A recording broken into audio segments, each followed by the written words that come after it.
കൂടി ആരംഭിക്കുന്ന സർവകലാശാലകൾ, നല്ല ചിന്തയോടുകൂടി നമ്മൾ ആരംഭിക്കുന്ന സ്ഥാപനങ്ങൾ, ഗവേഷണ സ്ഥാപനങ്ങൾ, അതിന്റെ ഗ്രേഡിങ് താഴോട്ട് പോകാതിരിക്കുന്നതിന് വേണ്ടിയുള്ള നടപടി കൂടി എടുത്തില്ല എങ്കിൽ, ഒരു പ്രൊട്ടക്റ്റീവ് സ്റ്റെപ്പ് എടുക്കാൻ നമുക്ക് പറ്റിയില്ല എങ്കിൽ, ഈ ആരംഭമൊക്കെ പിന്നീട് അവസാനം വന്ന് എല്ലാം ഒരുപോലെ എന്നൊരു മട്ടിലേക്ക് പോകും. നമ്മളുടെ പൈസ വളരെ വ്യത്യസ്തനായി ആവാൻ അദ്ദേഹം ഈ കാര്യങ്ങളൊക്കെ ചൂണ്ടിക്കാണിക്കും. തെറ്റാണെങ്കിൽ തെറ്റാണെന്ന് പറയുകയും ചെയ്യും, ശരിക്ക് അദ്ദേഹം നിലകൊള്ളുകയും ചെയ്യും. അതുപോലുള്ള ആളുകളുടെ അഭാവവും നമ്മുടെ സർവകലാശാല രംഗത്താണ്. ഞാനിപ്പോ ഇന്ന് ദൈവത്താരെ കുറ്റപ്പെടുത്തുന്നു എന്ന് തെറ്റിദ്ധരിക്കുന്ന നമ്മുടെ സർവകലാശാലകളിൽ പലയിടത്തും ഇൻചാർജ് ഭരണാന്റെ നമ്മൾ ഓരോ സർവകലാശാല എടുത്തു, ക്വാളിറ്റിയുടെ മലയാളി ക്വാളിറ്റിയുടെ കാര്യത്തിൽ പുറകിലാണ്, വിദ്യാഭ്യാസത്തിന്റെ കാര്യത്തിൽ പുറകിലാണ്. നമുക്ക് എന്ത് ചെയ്യാൻ വിദ്യാഭ്യാസ രംഗത്തിൽ കുറവുണ്ട്, പക്ഷേ നമുക്ക് ലോകോത്തരമായി പോകാൻ പറ്റുന്നില്ല. എന്താ കാരണം? നമ്മളെക്കാൾ അവരെല്ലാം വളർന്നുപോയി, നമ്മൾ നിന്നിടത്ത് നിന്ന് നിന്നുപോയി, മുന്നോട്ട് നമുക്ക് പോകാൻ സ്റ്റെപ്പ് വെക്കാൻ പറ്റിയില്ല. അതുകൊണ്ട് നമ്മുടെ സ്ഥിതി ആദ്യത്തെ കെട്ടിയ കുറ്റിയിൽ തന്നെ നിന്ന് നമ്മൾ വട്ടം കറങ്ങിക്കൊണ്ടേയിരിക്കുകയാണ്. ലോകത്തിന്റെ വലിയ വിപുലമായ വികാസത്തിലേക്ക് നമ്മുടെ കുട്ടികൾക്ക് ചിറക് വിരിച്ച് അവർക്ക് പറന്നു പോകാൻ പറ്റത്തില്ല എന്നുള്ള സത്യം നിൽക്കുകയാണ്. അതുകൊണ്ട് അവസാനം കുട്ടികൾ ചെയ്യും, അവർ പറ്റുന്ന സ്ഥലത്തോട്ട് പോകും, അത് മൈഗ്രേഷനിൽ ചെന്ന് നിൽക്കും. ആ മൈഗ്രേഷന്റെ നാടായി കേരളം മാറില്ലേ? നമ്മൾ ആലോചിച്ചോളൂ, ഓരോ വർഷവും 7 ലക്ഷം, 8 ലക്ഷം, 9 ലക്ഷം, 10 ലക്ഷം കുട്ടികൾ നല്ല മിടുക്കന്മാരായിട്ടുള്ള ആഗ്രഹം. സത്യം പറഞ്ഞാൽ നമുക്ക് അത്ഭുതം തോന്നുന്ന വിധത്തിൽ നിൽക്കുന്ന കുട്ടികളുണ്ട്. അവരെല്ലാം കുറച്ച് കഴിയുമ്പോൾ നമുക്ക് ഇവിടെ നാട്ടിൽ കാണാനില്ല, പറ്റുന്ന രൂപത്തിലേക്ക് അവർ പുറത്തേക്ക് പോകും. അപ്പൊ കേരളത്തിൽ ചെയ്യേണ്ട ആദ്യത്തെ നടപടി കേരളത്തിന്റെ വിദ്യാഭ്യാസ രൂപം മറ്റ് രാജ്യങ്ങളിലുള്ളതിന് തുല്യമായി ഉയർത്തുന്നതിന് വേണ്ടിയുള്ളൊരു ശ്രമവും സമ്മർദ്ദവും ഉണ്ടാകണം എന്ന് തന്നെയാണ്. അത് വന്നു കഴിഞ്ഞാൽ പിന്നെ നമുക്ക് മറ്റു അന്യരാജ്യങ്ങളിൽ പോകേണ്ട കാര്യമില്ല. നമ്മുടെ രാജ്യത്ത് തന്നെ ഈ എഡ്യൂക്കേഷൻ കിട്ടും, നമ്മുടെ വിദ്യാഭ്യാസത്തോടൊപ്പം ജീവിക്കാനുള്ള മാർഗവും ഉണ്ടാകും. ഇത് 2 അട്രാക്ഷനാണ് പുറത്തേക്ക് പോകാനുള്ള പ്രധാനപ്പെട്ട കാരണം.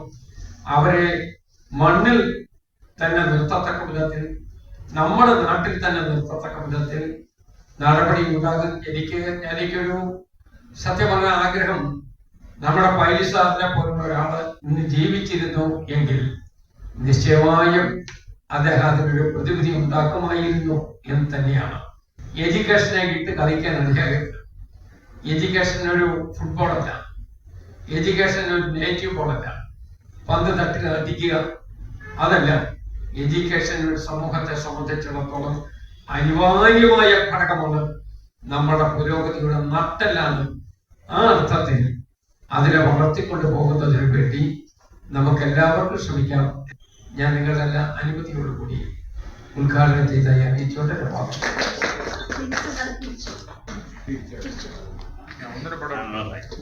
അതിനകത്ത് എന്റെ പടായിരുന്നു.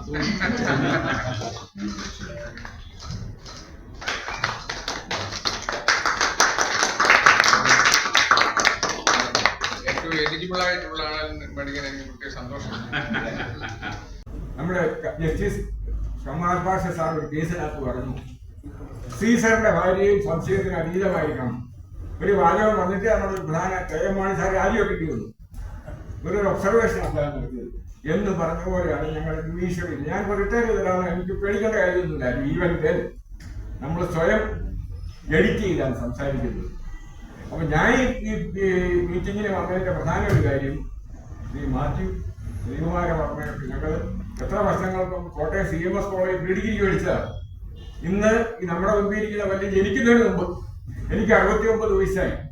അപ്പം എത്ര വർഷം മുമ്പായി? ഒരു 16-17 വയസ്സുള്ളപ്പോഴാണ് CMS കോളേജ് പഠിക്കുന്നത്. 52 വർഷം മുമ്പ്. സുരേഷ് കുറുപ്പ്, നമ്മുടെ ഒരുപാട് പേര് തിരുവഞ്ചൂർ അവകാശമായിരുന്നു. ഞാൻ വർഷങ്ങൾക്ക് മുമ്പ് ഉണ്ടായിരുന്നു. അന്ന് അങ്ങനെ പ്രാക്ടീസ് ചെയ്യുമായിരുന്നു.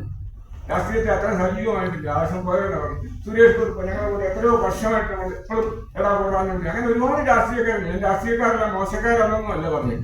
രാഷ്ട്രീയം വന്നു കഴിയുമ്പം അവരുടെ തലയിൽ കയറി കഴിയുമ്പോൾ ആ ഐഡിയയിൽ അവർക്കൊരു സ്റ്റാൻഡ് ഉണ്ടാവും. പറഞ്ഞു ദൈവം ആ സ്റ്റാൻഡിന് വിരുദ്ധമായിട്ട് നിൽക്കാൻ നോക്കൂല. നമ്മൾ ഏത് പ്രസ്ഥാനത്തിനകത്ത് വന്നാലും അതിനകത്ത് ഒരു സ്റ്റാൻഡുണ്ട്, അതിനകത്തെ വ്യക്തിയുള്ളൂ. എന്നെ സംബന്ധിച്ചിടത്തോളം പേഴ്സണലി പറഞ്ഞാൽ വ്യക്തിത്വ വികസനമാണ് വിദ്യാഭ്യാസങ്ങളുടെ പ്രധാനമായിട്ടുണ്ടായത്. അത് Kottayam CMS college predegree MA വരെ പഠിച്ചത്. അക്കാലത്ത് മാറ്റിയെ പോലെ ശ്രീകുമാറിനെ പോലെയുള്ള ആളുകൾ, സുരേഷ് പോലെ ഒരുപാട് വ്യക്തിത്വങ്ങളായിട്ടുള്ള പരിചയം, പല രീതിയിലുള്ള സഹവാസം, സാമ്പത്തികമായിട്ട് വലിയ വ്യത്യാസമുള്ള കുട്ടികളുമായിട്ട് ഇടപെടലുകൾ, ജീവിതം എന്താണെന്ന് അങ്ങനെ പഠിച്ചു ഒരുപാട് കാര്യങ്ങൾ. ഒരു വാചകം ഞാൻ പറയാം, ഞാൻ ആരും ഹാപ്പി ചെയ്യാനല്ല. കോട്ടയത്തെ CMS കോളേജിന്റെ ഒരു പ്രത്യേകത വളരെ വിശാലമായ ഒരു കോളേജാണ്. അവിടെ പഠിക്കുന്നവർക്ക് പഠിക്കാം, പഠിപ്പ് നടക്കേണ്ടവർക്ക് പഠിപ്പ് നടക്കാം. ചൂള മരത്തിന്റെ വീട്ടിൽ കഞ്ചാവ് മരിച്ചിങ്ങനെ ഇരിക്കുന്ന കണ്ടിട്ടുണ്ട്. അവർ ഈ ലോകത്തെ അല്ല. അറ്റൻഡൻസിന്റെ പ്രശ്നമാണ്. ഇപ്പോഴതേ എനിക്കറിയില്ല. നമ്മൾ പഠിക്കാനാണ് അതിന്റെ അന്തരീക്ഷത്തിൽ ടൗണിൽ നിന്ന് ശകലം മാറിയാണ്. പഠിക്കേണ്ടവർക്ക് പഠിക്കാൻ നല്ല ക്ലാസ്സുകളാണ് നടക്കുന്നത്. ഗംഭീരമായിട്ട് നടക്കുന്ന സമരമൊക്കെ ഒരു ദിവസം നടക്കുന്നു. കോട്ടയത്തെ ജുവല്ലറി, പത്രസ്ഥാപനങ്ങൾ, വ്യാപാര സ്ഥാപനങ്ങൾക്കൊക്കെ മക്കൾ അവിടെ പഠിക്കുന്നുണ്ട്. അവർക്ക് പഠിക്കുക എന്ന് പറയുന്നത് ചുമ്മാ രസമാണ്. കോളേജിലെ അധ്യാപകർ പോലും ഉണ്ടാകുന്ന കാറോ സ്കൂട്ടറോ ഇല്ലാതിരുന്ന കാലത്ത് അവരൊക്കെ കാറിലാണ്. പലരും, എല്ലാവരും അല്ല, പെൺകുട്ടികളെ ഡ്രൈവറാണ് കൊണ്ട് കാറുകളാണ്. വിട്ടോട്ടെ, നല്ല കാര്യം. അപ്പൊ ഇവർ ഫീസ് കൊടുക്കാൻ പൈസ ഇല്ലാത്തവരുണ്ടാവും. ഫീസൊക്കെ വളരെ തുച്ഛമാണ്, അവിടെ മെറിറ്റിലാണ്, അല്ലാതെ ഡൊണേഷനിൽ. അങ്ങനെയുള്ള പിള്ളേരുണ്ട് കോളേജിൽ. ഇവൻ പഠിച്ചിട്ട് ഒരു ജോലി കിട്ടിയിട്ട് വേണം വീട് നന്നാകാൻ, എങ്ങനെയെങ്കിലും അങ്ങനെയുള്ളവരുണ്ട്. അവരുടെ മിങ്കിൾ ചെയ്യുന്നത്.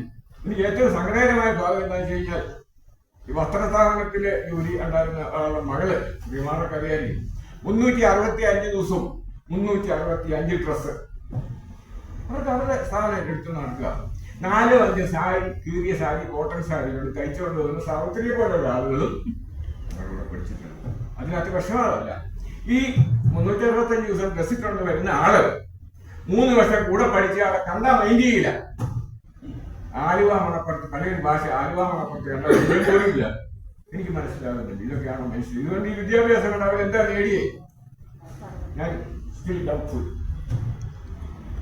ആണുങ്ങൾ അത്രയില്ല, കാറൊക്കെ കയറ്റുകയോ കയറ്റായിരിക്കും, എന്നാണ് തമാശ പറയുന്നത്. പെണ്ണുങ്ങളുടെ അവസ്ഥാനിക്കുള്ളൂ. അതെന്തുകൊണ്ടാണ് എനിക്ക് ഇപ്പോഴും മനസ്സിലായില്ല. അവരിപ്പം പഠിച്ച അവർ വല്ല കോളേജിൽ പ്രൊഫസറൊക്കെ ആയിട്ടുണ്ടാവാം, സബ്ജക്ട് എക്സ്പെർട്ട് വരിക. അതുകൊണ്ട് ഒരു വിദ്യാഭ്യാസം ഇതെല്ലാം വ്യൂ പോയിന്റാ. സബ്ജക്ട് കറക്റ്റ് അക്കാഡമിക് ആയി ആ സാറും ഒക്കെ പറഞ്ഞത്. അതിനെക്കുറിച്ച് ഞാൻ പോകാതിരുന്നു. കേസും കോൺട്രവേഴ്സികൾക്ക് പെടുത്തണ്ടല്ലോ എന്ന് വെച്ചാൽ. അപ്പൊ ഞാൻ പറഞ്ഞത് വിദ്യാഭ്യാസം എന്നുള്ള സനാതന ധർമ്മത്തെ കുറിച്ച് പറഞ്ഞു. അതാണ് നമ്മുടെ ഭാരതീയ സംസ്കാരം. എന്ത് കുടുംബം, അച്ഛൻ, അമ്മ, സഹോദരി, മക്കൾ, ഇങ്ങനെ നമ്മുടെ സംസ്കാരം, ഭാരതീയ സംസ്കാരം എന്ന് പറഞ്ഞാൽ അതാണ്. അത് BJP പറഞ്ഞ, കോൺഗ്രസ് പറഞ്ഞെന്നുള്ള സംസ്കാരമല്ല ഞാൻ ഉദ്ദേശിക്കുന്നത്. വെസ്റ്റേൺ കൾച്ചറുമായിട്ടുള്ള വ്യത്യാസമാണ്. അതാണ് നമ്മുടെ പഴയ ആളുകളൊക്കെ ഈ നവോദയയിലും മറ്റിടത്തൊക്കെ പഠിപ്പിച്ചിരുന്നത്. ആ സംസ്കാരം വിട്ട് ഒരു രീതിയാണല്ലോ നമ്മുടെ പിള്ളേരൊക്കെ ഇപ്പം. എല്ലാ പിള്ളേരും ആർക്കും കാര്യങ്ങളും വകുക്കുന്നുണ്ട്. അതുകൊണ്ട് എനിക്ക് പറയാനുള്ളത്, എന്ത് വിദ്യാഭ്യാസം പാലിക്കാനും ഇവിടെ കുട്ടികളൊന്നും ഇല്ല. ഇല്ല, ഞാൻ പറഞ്ഞത് നിങ്ങളൊരു നല്ല മനുഷ്യനാകാൻ നോക്ക്. നല്ല മനുഷ്യനെന്ന് പറഞ്ഞാൽ ആരാ? അച്ഛനെ അമ്മയും ബഹുമാനിക്കാൻ, പ്രായമുള്ളവരെ ബഹുമാനിക്കാനും, മുഖത്ത് ദാഷ്ട്യമായി പിള്ളേരുടെ എല്ലാം. ഒരു വണ്ടി ഓടിച്ചുകൊണ്ട് നിങ്ങൾക്ക് പാല പോകും. തിരിച്ചു വരുമ്പോൾ എങ്ങനെയാണെന്ന് വണ്ടി പുറകോട്ട് നിൽക്കാൻ താമസിച്ചു പോയി ചെറിയ നമ്മുടെ അടുത്ത കേസൊക്കെ കേട്ടോ ഞെട്ടിപ്പോകും. നിങ്ങൾ നിസ്സാര കാര്യങ്ങൾ, കൊലക്കേസ് വരെ പെട്ടെന്ന് ക്ഷമാന്നൊരു സാധനം ഇല്ല ചെറുപ്പക്കാർക്ക്.